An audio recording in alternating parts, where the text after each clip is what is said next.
Então, continuando. A 28 de setembro de 1962, o Pravda publicou em 2 páginas um novo documento de Lenin, intitulado As Tarefas Atuais Ocherednie do Poder Soviético. Tratava-se, foi explicado, abre aspas, primeira variante, fecha aspas, de uma parte de um texto ditado por Lenin em março de 1918 e que os especialistas tinham recentemente exumado, né? Quais especialistas eram esses? O pessoal da Associação dos Escritores Soviéticos, né? Então eles tinham essa questão, o controle do pensamento, o controle da expressão, né? Esses especialistas são os pensadores da Associação Profissional dos Escritores Soviéticos, que exumaram esse texto. A nova variante. Aí ele dizia, um documento, isso é Jacques Tatu. Eu estou olhando aqui, eu estou tendo uma outra referência aqui também, que é do senhor do doutor Kjell Stromberg, antigo conselheiro cultural da Embaixada da Suécia em Paris, que deu o prêmio Nobel ao Boris Pasternak, tá? Então eu estou juntando essas informações, essas referências bibliográficas, com pesquisa também do Robert, do outro livro, O Grande Terror de Stalin, do Robert Conquest, do próprio livro do Gorbachev aqui, que está aqui, ó, esse aqui, Bose Yeltsin. Então você vê que eles discutem essas questões sobre textos que são exumados, né? E o próprio Paul Hugon, né? Que é uma outra referência minha, que é o catedrático francês, que é rival do Celso Furtado, né? Citado pelo próprio Fernando Henrique Cardoso, etc. e tal, na sua obra A História das Doutrinas Econômicas, onde ele tem 30 páginas que ele fala de marxismo, leninismo, da experiência soviética. E o Paul Hugon também teve uma grande equipe que leu o Capital de trás para frente e de frente para as costas, né? Fez pesquisa na Rússia, etc. e tudo.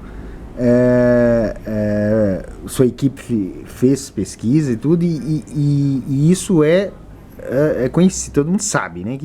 Que muitas coisas que apareceram sobre os manuscritos, por exemplo, de Engels e Marx, apareceram através do Instituto Marx e Engels de Moscou, fundado em 1932, né? Então, em 1918, nem o Instituto existia. Já em 62, eles vão achar textos novos do Lenin. Estão sempre achando. Isso aconteceu durante a União Soviética. Então, isso é duvidoso, né? O cara já tinha morrido em 23, né? Ou 24, se eu não me engano, o Lenin. E em 62 vem esses especialistas aqui da Associação Profissional dos Escritores Soviéticos e desenterram um texto do cara, né? Então isso é duvidável, no mínimo desconfiável, né? No mínimo suspeitoso, né? Então, um documento com o mesmo título, Lenin em março de 1918, e que os especialistas tinham recentemente exumado. Um documento com o mesmo título figurava há muito tempo, de fato, nas obras completas do pai da Revolução. Mas acontecia que essa nova variante se afastava acentuadamente desse texto, graças à forte influência khrushcheviana, fecha aspas, né? Então, quer dizer, esse texto foi mesmo uma redescoberta do escritor Lenin, né? Ou foi algo criado pelo Khrushchev, né? a passagem-chave que era do partido chegara a uma fase em que, abre aspas, a importância primacial deve ser dada não à política, mas à economia, fecha aspas.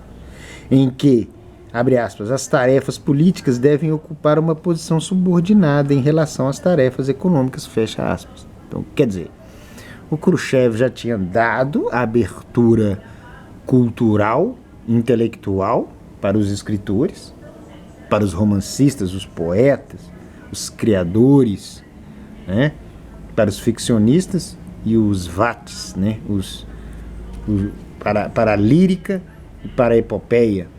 Já tinha dado essa liberdade, aí ele aparece com esse texto pedindo liberdade econômica, né? Em relação às tarefas econômicas. E ainda que, abre aspas, o problema da direção do Estado se reduz hoje, em primeiro lugar, à solução dos problemas puramente econômicos. Voltando tudo para a economia. Tá vendo? Um editorial publicado a tal respeito pelo Právida encarregava-se, aliás, de chamar a atenção para o significado real da, abre aspas, descoberta, fecha aspas. O Jacques Tatu aqui, o autor, não acredita que isso foi descoberto. Isso foi inventado por eles lá, por esses escritores, que não quer dizer que foi o Boris Pasternak, não estou dizendo isso, não estou querendo dizer também que foi o Mikhail Sholokov, que era mais stalinista, ou se foi criado pelo Solzhenitsyn. Não estou dizendo isso, né? Pelo amor de Deus. Mas existiam vários e vários outros intelectuais e literatos e articulistas, jornalistas que escreviam lá, né? E ainda que o problema da direção do Estado se reduz hoje, em primeiro lugar, à solução dos problemas puramente econômicos. Um editorial publicado a tal respeito pelo Právida encarregava-se, aliás, de chamar a atenção para o significado real da descoberta, entre aspas, descoberta entre aspas, escrevendo nomeadamente o seguinte, abre aspas, o princípio de produção foi posto na base do novo sistema de gestão, novo sistema de gestão da agricultura. O partido aplica com constância e aplicará no futuro os ensinamentos de Lenin sobre o papel prioritário da economia em todas as atividades do Estado soviético, fecha aspas. Esse, abre aspas, princípios de produção era o mesmo pelo qual Khrushchev justificara em sua carta de 10 de setembro o esquema de divisão do partido. Qual que é essa divisão do partido? Era a divisão do partido entre o Partido Comunista Industrial Urbano e o Partido Comunista Rural Agrário, tá? Então é isso aí, essa é as sementes, essas são as sementes da perestroika. Primeiro, uma abertura no campo intelectual de produção de poesia e ficção, mas sempre retratando a realidade. Né? A poesia é isso. A poesia não é simplesmente criação de mundos desejáveis, né? Mas é a imitação da vida, né? Com beleza, né? Como dizem aqui que esse Evtuchenko tinha, né? Metáforas poderosas, né? E surpreendentes, né? A poesia não é escape, né? Não é simplesmente uma fuga da realidade, mas é a expressão da realidade através do olhar da alma, né? E a ficção, além de ser enfeite, fingimento, né? Ela também parte ela tem essa sua ligação com a verossimilhança. Então, primeiro, a perestroika é isso. Primeiro é essa abertura da liberdade, né? Denuncia os excessos, sim, denuncia, né? Essa liberdade de denunciar os excessos, né? Por quê? Porque você tem já uma casa para retornar. Qual que é a casa de retorno? É a casa do pai fundador, Lenin, que também sob incentivar a guerra, mas soube também proclamar a paz, prenunciar a paz, né? Exigir paz, né? Quer dizer, ele falou em coerção, mas também falou em gerar empregos, né? Lutou também contra a fome, né? O Lenin era esse homem, né? Então,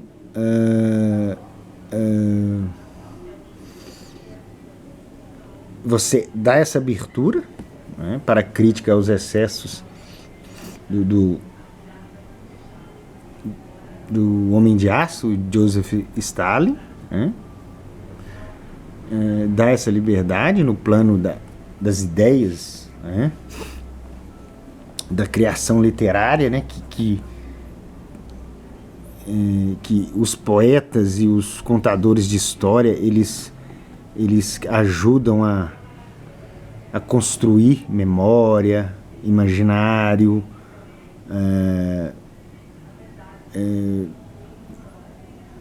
a própria narrativa, né, dos acontecimentos, dos fenômenos, do próprio convívio humano. Você dá liberdade para esses construtores, para essas personalidades, né? E depois você vem com essa ideia de priorizar a economia. O que é isso? Você pode chamar isso de capitalismo. Então, quer dizer, é o que nós vamos falar no próximo vídeo, né? Não nesse, porque depois nós vamos falar e nós vamos continuar falando desses poetas. Nós vamos voltar, vamos ler aqui alguns poemas deles e comparar com os poemas perestroicos brasileiros a partir dos anos 80, tá? Que vem com um dos principais poemas é a Explosão da Mentira ou Explosão da Verdade, uma coisa assim do Afonso Romano de Santana, e Que País é Este? Que são poemas extremamente perestroicos, tá? O Afonso Romano de Santana foi um intelectual que mais influenciou os brasileiros antes do professor Olavo Luiz Pimentel de Carvalho, tá? Os dois são poetas, né? O professor Olavo de Carvalho não praticou muito poesia, mas tinha alma de poeta, né? Escrevia, a sua prosa era poética às vezes, e ele também chegou a escrever um ou dois ou três ou algum pouco. O Silvio Grimaldo esteve aqui em Belo Horizonte e me falou para mim e para toda a plateia aqui que o Olavo tinha sim escrito, tinha uma coleçãozinha de poemas, e tem um dele emblemático aí, um poema de Natal, que foi filmado pelo cineasta Josias Teófilo. Então nós vamos fazer essa conexão. Mas depois nós vamos falar sobre essa questão do liberalismo marx-engelsiano leninista. E vamos explicar que o capitalismo, esse termo, o próprio Alex Catarino acabou de fazer uma live a respeito de Russell Kirk, Edmund Burke, sobre o conservadorismo britânico, e lá ele diz que um desses autores, que eu não conheço bem, não conheço as obras, mas o Alex Catarino conhece, lá ele diz que a expressão capitalismo é criada pelos próprios socialistas, né? Eu defendo a tese que foi utilizada pela primeira vez pelo Joseph Pierre Proudhon, né? Ele que era contabilista, e aí ele pega essa ideia de capitalismo. E então não há contradição entre capitalismo e socialismo, né? Os bens de capitais acima dos princípios, dos valores, da dignidade humana, e isso o comunismo também faz, né? Então, quer dizer, se você coloca seus bens de capitais acima de tudo, aquele que quer tomar de você seus bens também faz a mesma coisa, que é o comunista, né? Quer dizer, se a propriedade privada está acima de tudo, e aquele que quer tomar a propriedade privada de você, ele também considera o capitalismo o capital acima de tudo, né? Então não há disparidade, não há confronto né, entre mania de capital, capitalismo, e mania de social, socialismo. Entendeu? Os dois lados são maníacos, né? Os dois lados são maníacos, né? Aí nós vamos falar disso. Entendeu? Tá gostoso a conversa, tô gostando. Parece que eu tô falando só pra mim, mas não tô. Não tô falando no espelho, não quero ficar mostrando meu rostinho aqui que não é muito bonito. E nós vamos trabalhando isso aí, tá bom? Tô tendo bons retornos aqui, as pessoas, muita gente mexe comigo aqui no privado, elogia, muita gente tá animando, o pessoal dos grupos de discussão fica animado e fica me mandando coisas, mandando pesquisas, mandando uma série de comentários, o pessoal já começa pede para mim assistir debates, né? E vamos que vamos, tá bom? Um abraço a todos aí. Hoje é 26 de outubro de 2025, tá? É noite, como era ontem, e eu gravei aquela outra leitura e comentário. Leitura e comentários, né? E muito bom mesmo. Nós vamos continuar os estudos até a gente sair desse esquema de... Aí vamos passar para a perestroika brasileira a partir dos anos 79, a partir da anistia. Aqui já começa a implementação das perestroicas nos países satélites, né, nos movimentos comunistas nacionais, tanto na África quanto aqui na América Latina, no Brasil, na Alemanha. Me parece também um autor e editor atual falou de um escritor perestroico alemão. Então, quer dizer, a perestroika, a partir dos anos 70, ela é aplicada no mundo inteiro,